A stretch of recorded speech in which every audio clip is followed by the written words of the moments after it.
Welcome to all purpose channel. ఈ వీడియోలో మనం 8వ తరగతి తెలుగు పాఠ్యపుస్తకంలో నుండి 3వ పాఠ్యాంశం శతక సౌరభం. ఈ పాఠ్యాంశం యొక్క భాషాంశాలు, వ్యాకరణాంశాలు చూద్దాం. పేజ్ నెంబర్ 33లో గేయం ఇచ్చాడు. గేయానికి సంబంధించి భావం రాయమన్నాడు. మన మానసిక స్థితే అన్నింటికీ ప్రధానం. మనసే ముఖ్యం. చెడు మనసుతో చేసే పనులు, పలికే మాటలు కష్టాలను తెస్తాయి, దుఃఖాన్ని తెస్తాయి.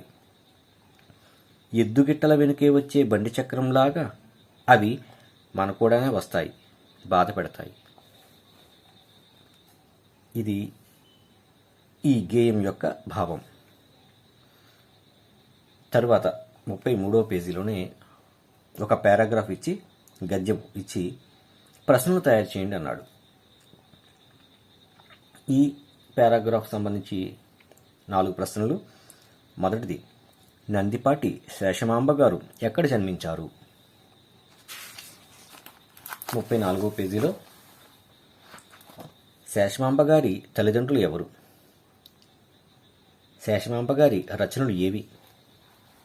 శేషమాంబ గారు ఎప్పుడు స్వర్గస్థులైనారు? తర్వాత భాషాంశాలలో 35వ పేజీలో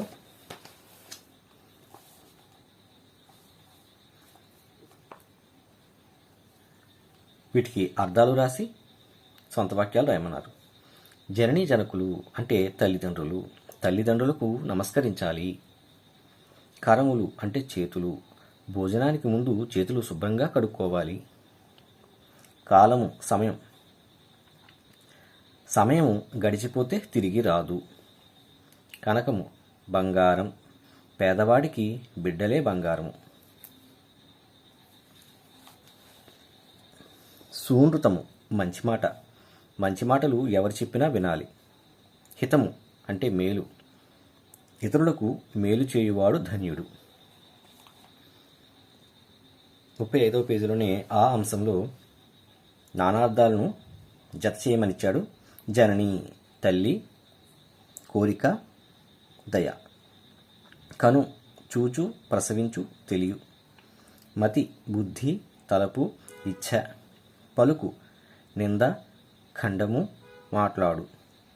ధర్మం పుణ్యం, యాగం, న్యాయం.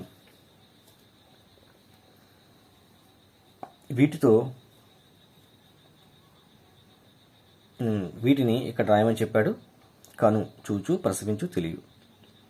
మతి బుద్ధి, తలపు, ఇచ్ఛ. పలుకు నింద, ఖండము, మాట్లాడు.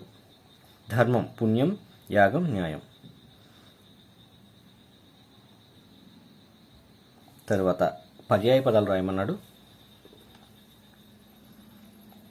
పలాయనం అంటే పారిపోవుట, పరిగెత్తుట, వెన్నుచూపుట. కార్యం పని, కృత్యము, కార్యక్రమం. వీణుల విందు వినసొంపుగా, చెవులకు ఇంపుగా, స్తోత్రానందం. వినసొంపుగా, చెవులకు ఇంపు, స్తోత్రానందం. తరువాత 36వ పేజీలో వెలుగు, కాంతి, తేజస్సు, ప్రకాశం. పర్యాయ పదాలు. ప్రకృతి వికృతులను రాయమన్నాడు. ఇక్కడ చూసి కార్యం కర్జం, కథ కథ, శ్రీ సిరి, భాష భాష, భోజనము భోనము. తర్వాత సరైన పదాలకు జత చేయాలి. శరీరం శరము, బాణం. శరం బాణం. 2 గిరి అంటే కొండ. ఇక్కడ 2 వేయడం జరిగింది. హాసం అంటే నవ్వు. వాసము స్థూలము. కనుగొను వెతకడం. రణము యుద్ధం. తీర్థం పుణ్యక్షేత్రం. చిత్తము మనస్సు. సతతం ఎల్లప్పుడూ. చాడి మాటలు నిందలు. తరువాత 37వ పేజీలో సవర్ణ దీర్ఘ సంధి, గుణసంధి పదాలను ఇవ్వడం జరిగింది. విద్యార్థి, విద్యా ప్లస్ అర్థి, సవర్ణ దీర్ఘ సంధి. సూర్యోదయం, సూర్య ప్లస్ ఉదయం గుణసంధి. గజేంద్రుడు, గజ ప్లస్ ఇంద్రుడు గుణసంధి. మహర్షి, మహా ప్లస్ ఋషి మహర్షి సవర్ణ దీర్ఘ సంధి. ఫలంబులు ప్లస్ ఊరక, ఫలంబులూరక ఉత్వ సంధి. చరణ ప్లస్ అభివాదం, చరణాభివాదం సవర్ణ దీర్ఘ సంధి. కట్టిన ప్లస్ అట్టే, కట్టినట్లే ఆత్వసంధి.